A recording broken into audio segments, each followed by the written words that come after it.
What's up, y'all? I'm Reed the Fishmonger, and this is Tasha with Tasha's Table. Super excited to be cleaning up fish and cooking with you today. As am I. I'm really excited to cook for you guys today. Today, we've got a gorgeous pink porgy.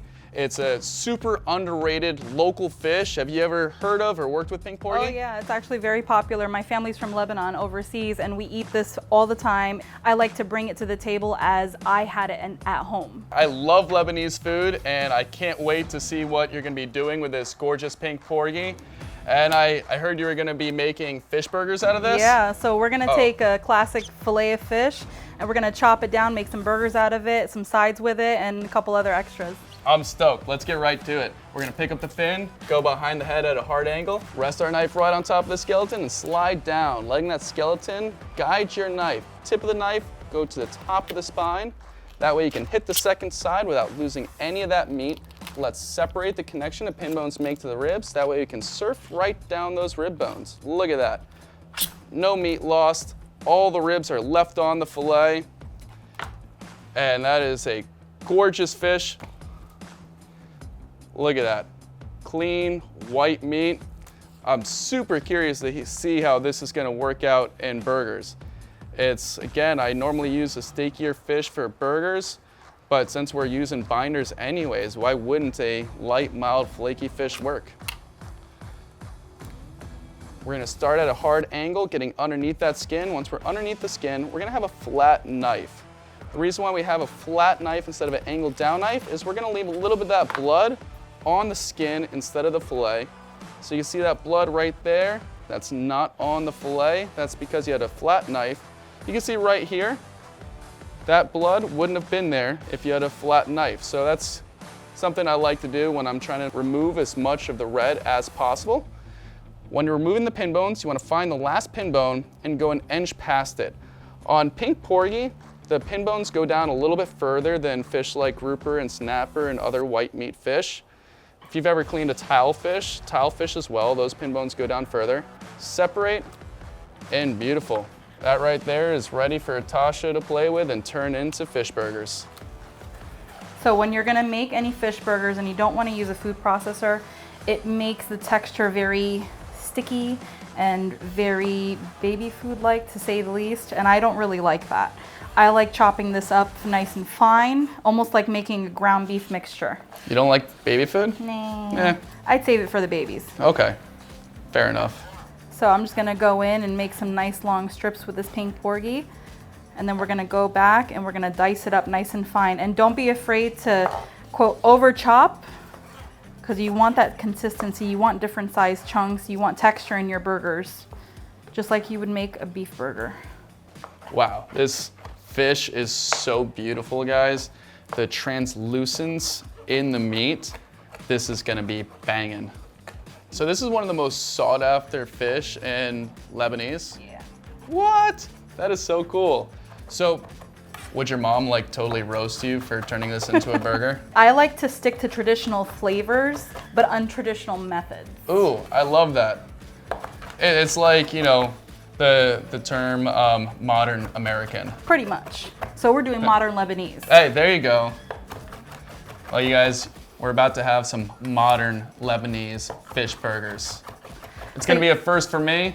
I don't know if you guys have ever tried anything like this, but if you wanna check out everything Tasha's up to, her information's gonna be down in the description. And if you're local to the South Florida area, you don't want to miss any of the private dining events she's got coming up. It's going to be amazing food like what you're going to see her whipping up today with us. So what you're going to want to do is want to go back and forth until it's like this minced, kind of diced. You have different size pieces, and once you add your binding agents, it's going to come together and create this beautiful and fresh patty. Yeah, that texture looks awesome. When you told me that you were going to chop it with a knife instead of using a food processor, I loved that, and I didn't expect the texture to look this awesome. I expected it to be like a little bit more cubed up. This looks like it's gonna bind a lot better than those, you know, chunkier cubes. Absolutely, and it's also really important to have a nice sharpened knife. always be safe when you sharpen your knives, but in a few of your videos, I like the fact that you utilize the 45-degree angle, and you want to make sure if your knives are sharpened by you, they're only sharpened by you, because everybody has a different angle with their hands. 100%. And it'll destroy your knife in the long run. Absolutely.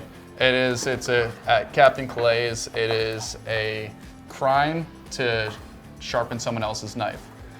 Everyone's got their own knives, and sharpen your own knife because everyone's angle is going to be slightly different. A lot of people are afraid to sharpen your own knife too, and it's really not that hard. It's not as scientific. I mean, it could be as scientific as you want to make it. I've seen some really impressive people making things that can, slice through air, but for just what we're doing at home and what I do at Captain Clay & Son Seafood Market on a daily basis, using a whetstone, it's really not hard. The hardest part is just having the same angle every single time, which literally all it takes is practice. Just start doing it, you guys. 100%. Take your time when you do it, and when you have sharp knives, everything goes easier in the kitchen. Fish isn't the easiest thing to just slide through smoothly like that. Chicken is actually easier because of just how meaty it is. Whereas fish moves around a lot more, and it's not as, like swordfish would be easier to chop up because of the density. Light, mild, flaky fish like this, they wiggle around and move around, so Tasha's got a sharp knife going on right now to fly through this like this. And do you sharpen your own knives? I sure do. That's awesome. All right, we got this beautiful bowl of pink porgy, popular fish in Lebanese culture apparently. I never knew that. And what do we got going on here for the next steps of turning our pink porgy into modern Lebanese fish burgers? So we're gonna add all our seasonings, Italian breadcrumbs, some mayonnaise, some vegetable oil, some freshly ground garlic, zest of a lemon, squeeze in about half a lemon, Dijon mustard, smoked paprika, and cumin. I think cumin is one of the most amazing seasonings that you can put on a fish. Some fresh parsley from our garden. We've got some dill, some chives, and then I'm gonna put some of the dill in about a 1/4 cup of mayo, some of the parsley also in there. How do you feel about that texture? I think it's perfect. It is the way you cut it was money, and I think these burgers are gonna be banging. That's what I like to hear. All right, so to our aioli, I'm gonna add 1 clove of garlic at least. At least, guys. At least. So we're gonna add to that, not a whole half lemon squeeze, we're gonna do about a 1/4 of it, just because you don't want your aioli to be super watery. And then we're gonna give it a good mix. And while your fish patty mix is just sitting and absorbing all the good, delicious flavors, your aioli is gonna be doing the same. I don't know about you, but I love fresh cracked pepper. Oh yeah. So we're gonna add some here. I'm also gonna add some to the patty mix and just a hair of salt. But what I'm gonna use today is not your standard salt. I'm gonna use Palm Beach Salt Company's Herbs de Palm Beach. This is made by them with the herbs from Red Splendor Farms. Good friend of mine. I love Dan over at Red Splendor Farms. I do too. He's such a nice guy. Local farm, grows a lot of local produce that gets used in some of the amazing local restaurants in Delray Beach. And he, his herbs are going in some salt too. So absolutely. I bet that's gonna be a banging combo. Then I'm gonna put some regular salt in our aioli. So now I don't know if this is PC or not, but when I think of Lebanese, I think of yogurt. Yes. So we're using mayo instead of yogurt for our spread. It's, could you have used yogurt instead? You can use anything. You can use yogurt, you can use sour cream. The yogurt that I was making didn't cure in time for this, so that's why we're using mayo instead of yogurt today. Whew. You're curing your own yogurt? Yes, so we make everything. Everything at Tasha's table is always house made. It's always fresh, it's always made by hand. We do our very best, with the exception of buying the ingredients to make things with, to make it all from scratch. That is so cool. I mean, you even have your own garden. Was the parsley was from your backyard? The parsley, and That's then so cool. We're gonna be using some mint from there too. Heck yeah, love that. So we're gonna go ahead and set this aside, set it in the fridge, let it just chill and do its thing. And we're gonna start with the next item. Heck yeah, love it. Y'all don't have to be bougie like Tasha. You just go to the store and grab some plain old yogurt or some mayo and get it done.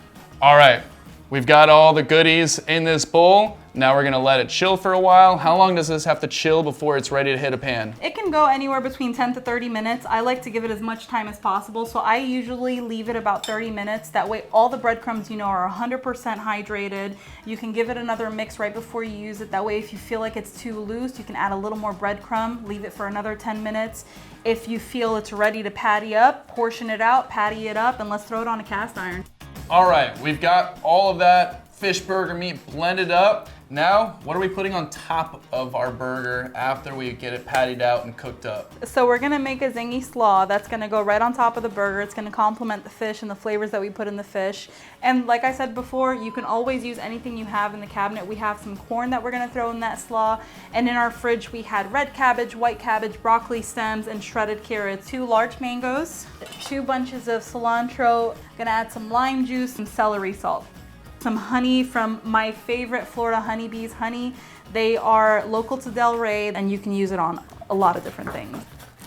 To that mixture, 2 green onions. Wow, that looks amazing.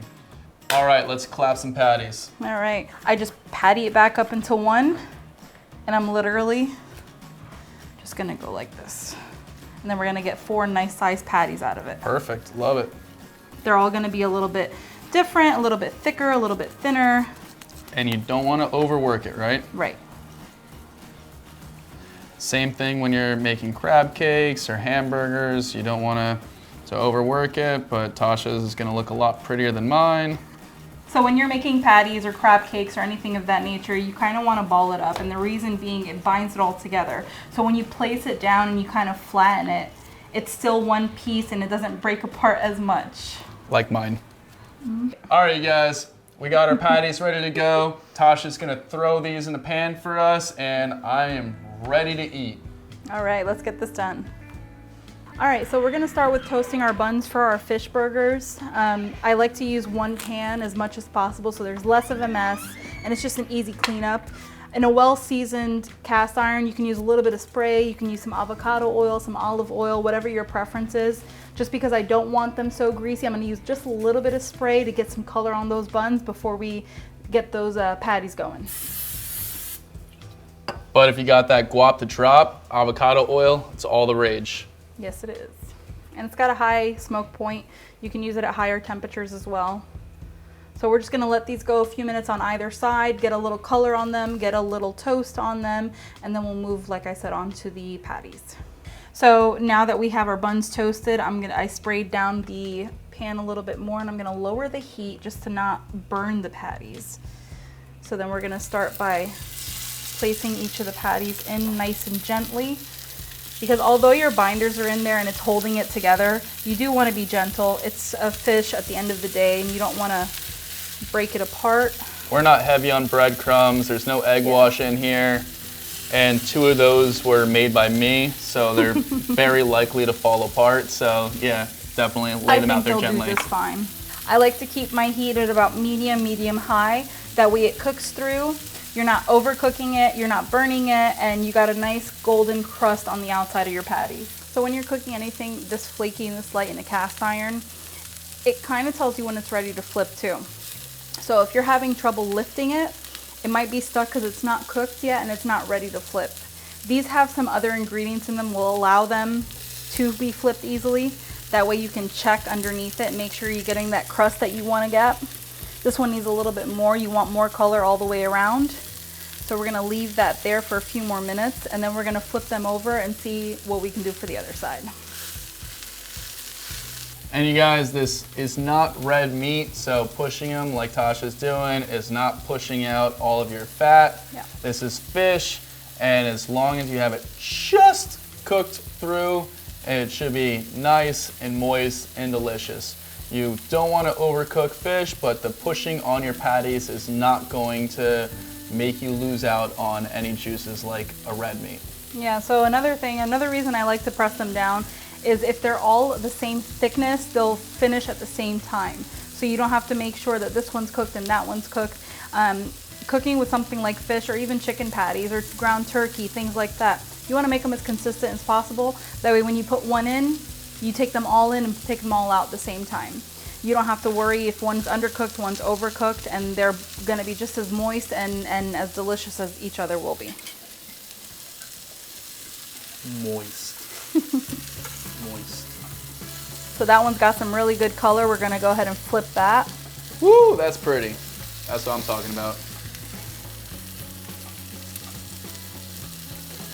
Kids, don't try this at home. I have kitchen hands. I don't feel anything.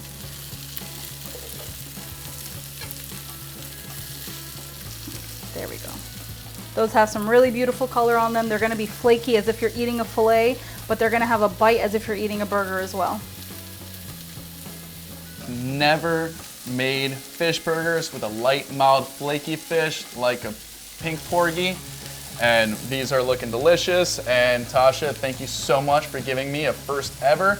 When it comes to fish, that doesn't happen that often. That doesn't happen that often. That made me kind of nervous, I have to be honest. Well, thank you guys for having me, and I look forward to, doing some more awesome recipes with you and experimenting in different ways that people don't necessarily get the chance to. So thank you for this opportunity. Absolutely. We love people that like playing with their food. I can feel that crust that everybody wants to drag their knife over, and they can just hear that perfectly golden brown crust. That color is beautiful. Oh, That's yeah. exactly what you're looking for when you're making patties like this, especially in a cast iron. Let's dig into that. Yeah.